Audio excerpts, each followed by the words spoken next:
नमस्कार मंडळी। भाजी अशी की पाहता क्षणी तोंडाला पाणी सुटलं पाहिजे आणि लगेच खावीशी वाटली पाहिजे। तर आज कुक विथ पूजामध्ये तुमचं खूप खूप स्वागत करते। आज इथे आपण पनीरची भाजी बनवतोय, ते पण पनीर टिक्का मसाला। तर तो कसा बनवायचा आणि किती सोप्या पद्धतीने बनवायचा आपण पाहूया। तर आजची जी रेसिपी आहे ती माझ्या नवऱ्याच्या डिमांडवर बनवलेली आहे मी।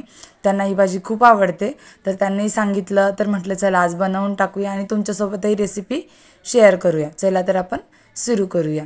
त्यासाठी इथे एक बाउल घेतलेला आहे मी। आता बाउल आपल्याला इथे पनीर जे आहे ते मॅरिनेट करायचं आहे, पनीर आणि त्यासोबत आपण काही थोड्याफार भाज्या ज्या वापरणार आहोत त्यासाठी मी इथे 2 चमचे दही घेतलेला आहे। त्यामध्ये 1 चमचा बेसन पीठ घालायचं आणि छान असं विस्करच्या साहाय्याने मस्त असं फेटून घ्यायचं। दोन्ही मेंटेन झालं पाहिजे किंवा मिक्स झालं पाहिजे व्यवस्थित। आता हे छान मिक्स करून घेतलं। यातले बबल्स किंवा बेसन पिठाचे जे गुठळे असतात त्या व्यवस्थित फोडून घ्यायच्या। यामध्ये पाणी बिलकुल ॲड करायचं नाही आहे। आता यामध्ये आपण घालणार आहोत थोडेसे कोरडे मसाले। पहिले आपण यामध्ये थोडीशी अद्रक लसूण पेस्ट घातलेली आहे। मी इथे घरगुती अद्रक लसूणचीच पेस्ट वापरलेली आहे। खलबत्त्यामध्ये ठेचून घेतलं होतं। चिमूटभर हळद घातली, 1 चमचा लाल तिखट घातलं, अर्धा चमचा कांदा लसूण मसाला, अर्धा चमचा घरचा आपला साठवणीचा जो मसाला असतो तो घातला आणि थोडासा किचन किंग मसाला घातला। त्यानंतर त्यासोबत 1 चमचा लिंबाचा रस घालायचा, थोडीशी कस्तुरी मेथी घालायची, चवीनुसार मीठ घालायचं, 1 चमचा तेल घालायचं। तुम्ही कोणतंही तेल इथे वापरू शकता आणि हे पुन्हा एकदा छान असं मिक्स करून घ्यायचं आहे आपल्याला। हे छान असं मिक्स झालं की आपण यामध्ये आपले जे बाकीचे जिन्नस आहेत किंवा बाकीच्या ज्या वस्तू आहेत ते ॲड करूया। म्हणजे मी इथे आता 100 ग्रॅम पनीर घेतलं आहे आणि 1 शिमला मिरची, अर्धा टोमॅटो आणि 1 कांदा अशा पद्धतीने चिरून घेतलेला आहे। मोठ्या मोठ्या साईजमध्ये चिरून घ्यायचं आणि छान असं याला हाताच्या साहाय्याने मिक्स करायचं आहे। आता हे छान असं मॅरिनेट होण्यासाठी आपल्याला अर्धा तासासाठी आपल्याला हे फ्रीजमध्ये ठेवायचं आहे। फ्रीजमध्ये ठेवल्याने त्याचा थंड पाण्याने तो जो मसाला आहे तो पनीर आणि भाज्यांना छान लागला जातो। अर्ध्या तासानंतर इथे गॅसवर एक पॅन ठेवायचा, नॉनस्टिक पॅन वापरावा शक्यतो। त्यामध्ये थोडंसं तेल घालायचं आणि आपण जे मॅरिनेट केलेलं पनीर आणि सोबतच्या ज्या भाज्या आहेत त्या आपल्याला यामध्ये थोडे थोडे करून घालून घ्यायच्या आहेत।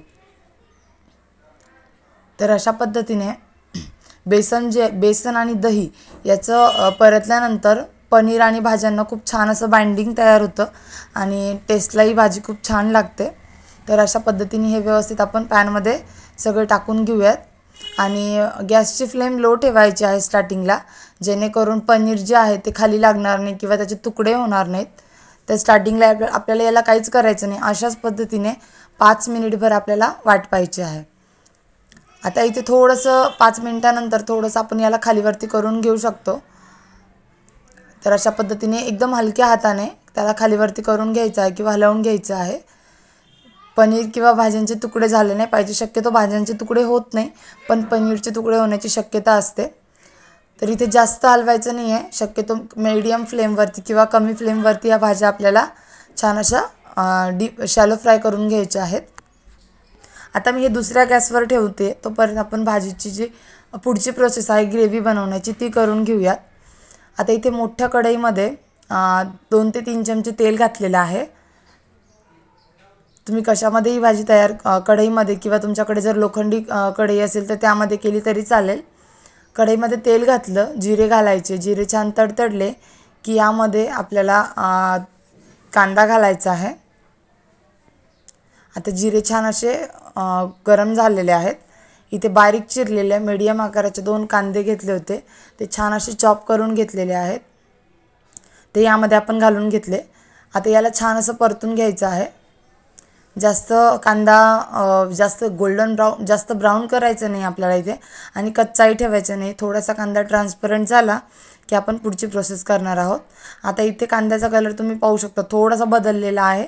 तर या स्टेजला आपण इथे थोडीशी अद्रक लसूणची पेस्ट तयार करूया, घालून घेऊयात। म्हणजे अगोदरच मी तयार करून ठेवली, ती थोडीशी मॅरिनेशनमध्ये घातली आणि थोडीशी त्यामध्ये घातली।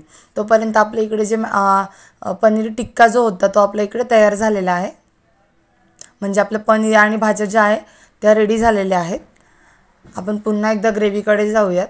आता यामध्ये टोमॅटोची प्युरी घालून घ्यायची, तुम्ही विकतची पण घालू शकता, पण मी इथे काय केलं होतं 2 टोमॅटो घेतले होते मीडियम आकाराचे, ते पाण्यामध्ये 2 ते 4 मिनिट उकळून घेतले, त्याची साल काढून मगच मिक्सरला ग्राइंड करून घ्यायचं.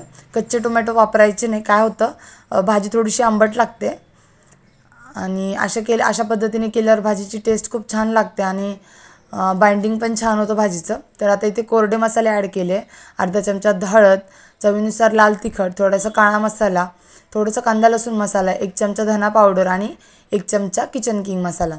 तुमच्याकडे जे मसाले अवेलेबल असतात ते तुम्ही ॲड करू शकता. आता याला आपल्याला थोडंसं पाणी घालून, आता इथे गरम पाणी घालायचं आहे, थंड पाणी वापरायचं नाही आपल्याला, आणि पाणी घालून आपल्याला याला 5 मिनिटभर असंच सोडून द्यायचं आहे, म्हणजे या भाजीला छान असं तेल सुटेल किंवा या ग्रेव्हीला मस्त तेल सुटेल. आता मी इथे तेलाचा वापर खूप कमी प्रमाणात केलेला आहे. आणि आपण जे पनीर मॅरिनेशन करून घेतलं होतं त्याची खाली थोडीशी पेस्ट उरलेली होती. मी म्हणजे आपण जेव्हा पनीर परतून घेतो किंवा शॅलो फ्राय करायला टाकतो तर ही पेस्ट मी त्यामध्ये घातली नव्हती, तर वेळ खूप जास्त जातो, तर ती पेस्ट मी यामध्ये ॲड केली आणि मसाले छान असे परतून घेतले. आता पाहू शकता तुम्ही भाजीला छान तेल सुटलेलं आहे. यामध्ये आता आपण शॅलो फ्राय केलेले भाज्या आणि पनीर यामध्ये घालून घेऊयात. याला छान असं मिक्स करायचं आणि 2 मिनिटभर असंच परतून द्यायचं. आता यामध्ये आपण गरजेनुसार पाणी घालून घेऊयात. पाणी फक्त मी इथे 2दाच वापरलेलं आहे, सारखं पाणी घालायचं नाही, भाजीची चव बिघडण्याची शक्यता असते. भाजी घट्ट वाटली तर घातलं थोडंसं पाणी, असं करू नका, भाजीची चव पूर्णपणे बिघडून जाऊ शकते. तर इथे फक्त पहिल्यांदा मसाल्यांमध्ये आणि आता भाजीची कन्सिस्टन्सी मेंटेन करण्यासाठी इथे पाणी घातलं, ते पण गरम पाणी वापरायचं. आता इथे कस्तुरी मेथी घातली, 2 चमचे फ्रेश क्रीम घालायची आहे, घरची मलाई वापरलेली आहे मी, याला मलाईला छान फेटून घेतलं होतं आणि छान असं ही भाजी आता आपल्याला चवीनुसार मीठ घालायचं आहे. आणि ते पनीर जे आहे थोडंसं पनीर मी शिल्लक ठेवलं होतं आणि ते ग्रेड करून घेतलं, किसून घेतलेलं आहे, ते घालायचं, भाजीचं घट्टपणा याने छान येतो. आणि आता इथे चवीनुसार मीठ घालून घेऊयात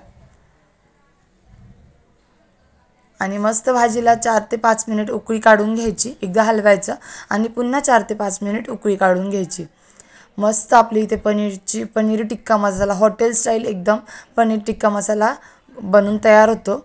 अशा पद्धतीने तुम्ही जर हा पनीर टिक्का मसाला बनवला तर तुम्हाला ढाब्यावरची किंवा हॉटेलची आठवण येणार नाही. आणि यासोबत तुम्ही तंदुरी रोटी, पोळी किंवा भात कशासोबतही सर्व करा, अप्रतिम लागते ही भाजी. तर इथे आपली भाजी ही तयार झालेली आहे, पाहू शकता तुम्ही, मस्त असं तेलही सुटलेलं आहे त्याला.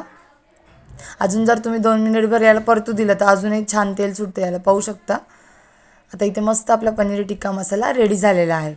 चला तर आजची रेसिपी तुम्हाला कशी वाटली कमेंटमध्ये मला नक्की सांगा. आणि पनीरच्या या अगोदर पण मी 2 ते 3 रेसिपी चॅनलवरती शेअर केलेल्या आहेत, पनीर टिक्का मसाला, पनीर मसाला, पनीर बटर मसाला, तर त्या पण नक्की पहा. आणि रेसिपी आवडल्यास लाईक करा, शेअर करा, सबस्क्राईब करायला विसरू नका.